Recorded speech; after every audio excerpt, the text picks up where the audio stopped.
네, 계속해서 민주당 이야기를 한번 해보면요. 민주당에서는 이 4개월 총선을 앞두고 낙관론이 등장을 했습니다.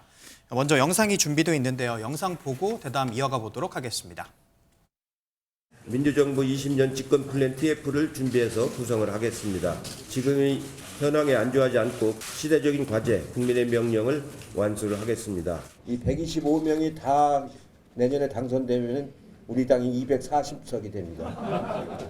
비례까지 합치면은 260석쯤 될 겁니다.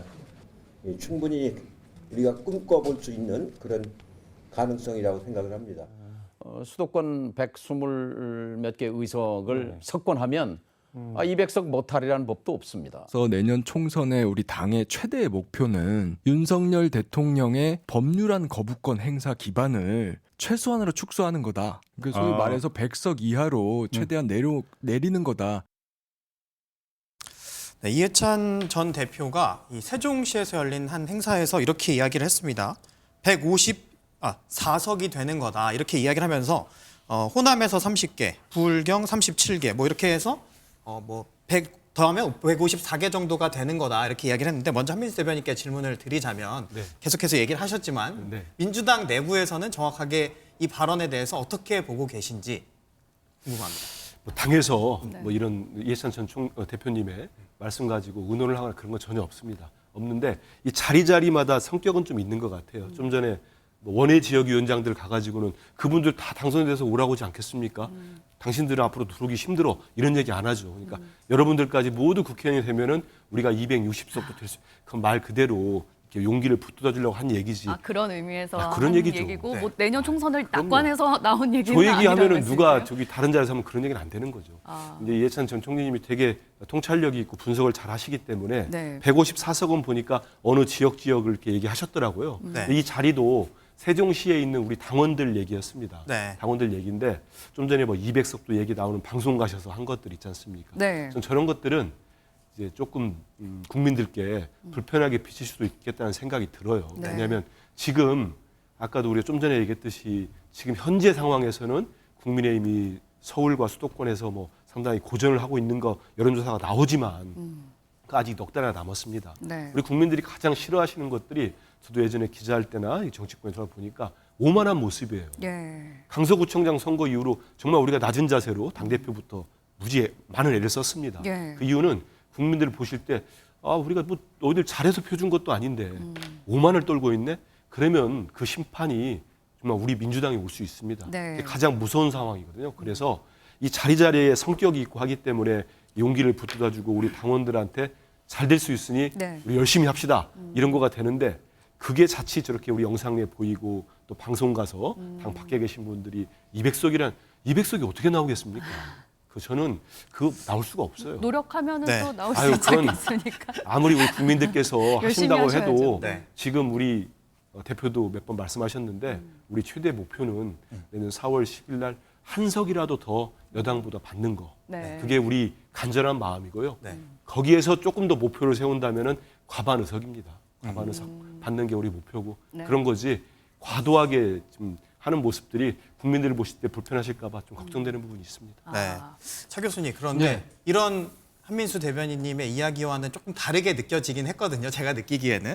사실 과반이냐 180석이냐 이 얘기도 했고 일당 뺏길 것 같지 않다. 이렇게 이야기를 또 하셨고 그리고 또 정확하게 이번 총선하고 비교를 해서 어디는 어느 정도 이렇게 해서 나름의 데이터를 갖고 말씀하신 거잖아요. 어떻게 보십니까? 저도 상당히 이해찬 전 대표가 이렇게 말씀하신 거 제가 생각했을 때는 상당히 조금 뭐랄까요, 딴 분이 아니고 이분이 과거 20년 집권론 이야기했던 분이잖아요. 예. 그리고 또 그 다음에서 그러고 또 좀 더 잘하면 우리 50년까지 집권할 수 있다. 네. 그리고 그래. 무시할 수 없는 게 이해찬 그렇죠. 상임고문의 당내 입지가 당내 굉장히 입지도 영향력이 있는 있죠. 분의 그렇죠. 발언이기 때문에 그냥 흘려들을 수는 이재명 없을 것 대표하고 같아요. 상당히 정치 교감을 나누고 있다고 많은 사람들이 생각을 하고 있잖아요. 그리고 네. 또 사실은 이해찬 전 대표가 정치를 오래 하셨잖아요. 예. 과거 그러니까 이 지금 김대중 대통령 시절에 전략기획통으로 상당히 이름이 있었던 분이거든요. 그러니까 네. 이분이 이 판세를 예측하면 제가 당시는 기자 시절이었는데 네. 상당히 귀담아 들을 대목이 상당히 많았었어요. 그렇기 때문에 나름대로는 아마 객관적으로 분석을 했다. 네. 그리고 아마 이런 부분들에 대해서 아마 민주당 지도부도 내심 그게 맞다고 생각할 거예요. 그러나 단 이런 부분들을 이 지금 뭐랄까요? 이거 국민들 앞에 알리는 식의 모양새는 정말 부적절하다고 아마 지도부도 생각하고 있을 것 같고 네. 그러한 아마 이 지금 속내를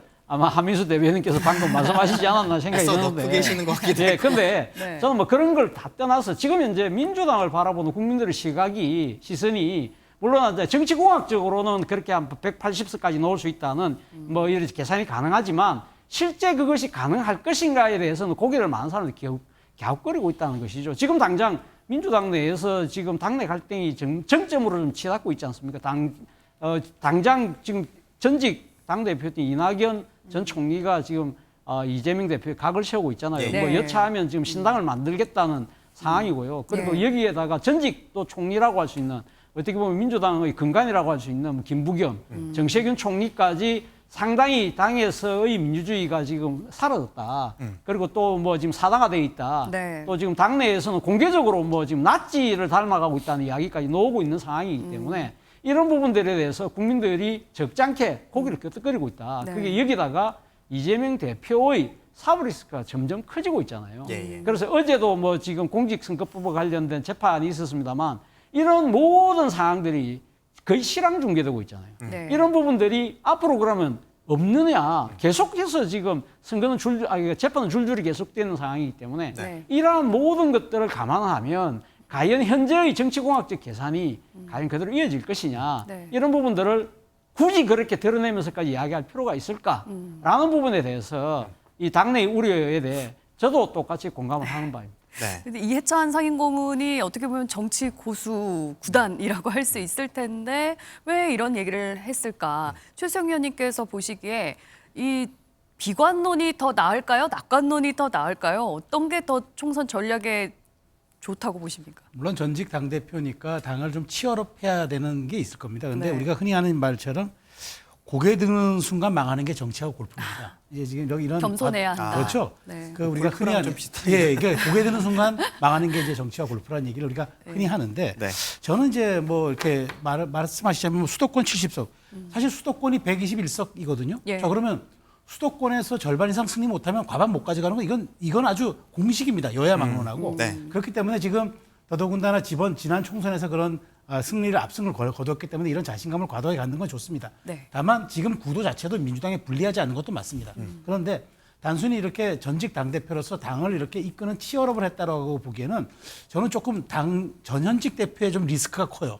전직 당대표께서는 이렇게 설화 리스크가 좀 있고 현직 당대표께서는 사법 리스크가 있어서 전현직의 이제 대표의 위험도가 조금 상존하는 건데 그럼에도 불구하고 이해찬 전 대표가 하는 말은 저는 상당히 말하자면 지금 지향점이 있다고 봅니다. 그러니까 민주당 입장에서는 실기하지 마라. 그다음에 분당하지 마라는 뜻 같아요. 그러니까 말하자면은 니네들이 단일 대우로만 가면 이렇게 이기니까 네. 여기서 쓸데없이 뭐 분당하거나 당 깨거나 해서 하지 말고 그대로만 가도 우리가 과반할 수 있으니까 그냥 이 상태로 가라는 지금 전직 당대표의 그런 메시지 같은데 저는 그럼에도 불구하고 우리가 흔히 얘기하는 대로 정치는 살아 움직이는 생물 아닙니까? 그렇기 네. 때문에 지금의 구도라든가 여러 가지 여건들이 민주당에 가는 건 맞지만 민주당이 이런 생각 갖고 있다는 것, 그다음에 이런 과도한 좀 낙관론과 자신감에 빠져 있다는 것, 국민들이 이렇게 보면요 어느 몇 개를 빼놓고는 이렇게 치열하게 여야가 접전을 벌일 때는 공이 선거 결과를 놓고 보면은 절묘한 선택을 해줬다고 언론에서 많이 하지 않습니까? 예. 어느 균형 잡힌 선택을 해줬다고 얘기하기 때문에